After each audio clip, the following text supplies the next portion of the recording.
Hello guys, so today's lesson is lesson 1.7 on scatter plots. The three fundamental concepts that you must know that scatter plots are shown in various associations. So a scatter plot can have a line of best fit, which goes through the points that has a positive slope, a negative slope, or no exact slope.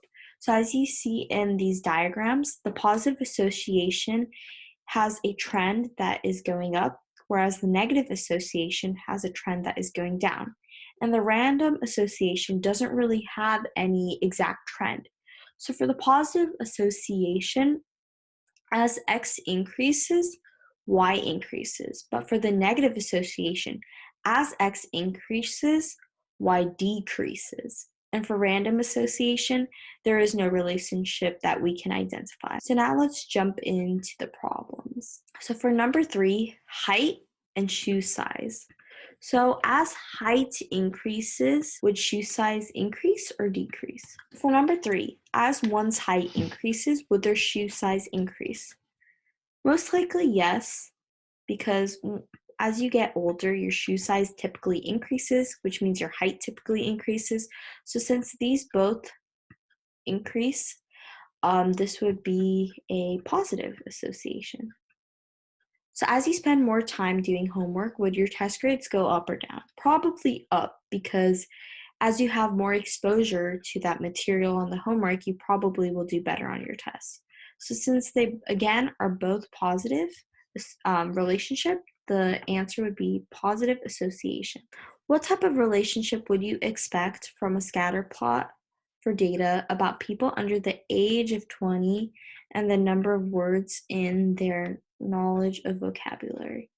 So as the age of one decreases, typically their vocab would also be higher. So again, this is a positive relationship. Since these all were positive associations, I'm going to add some more questions to go over. So now for number 4, the relationship between age and telephone number. So as the age increases, we have to evaluate what would happen to telephone number.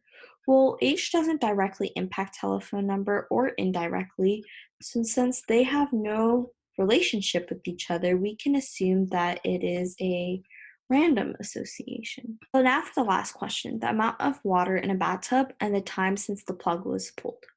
So when the amount of water in a bathtub increases, what happens to the time since the plug was pulled?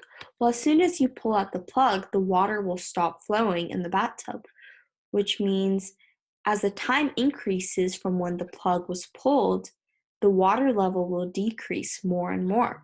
So it's a negative arrow.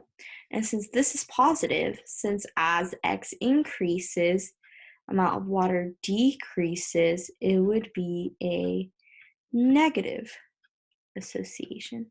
So I hope this kind of helps you understand more about the relationships within scatter plots. If you have any questions, comments, or concerns, please notify us via email or text message, and we will get back to you as soon as possible.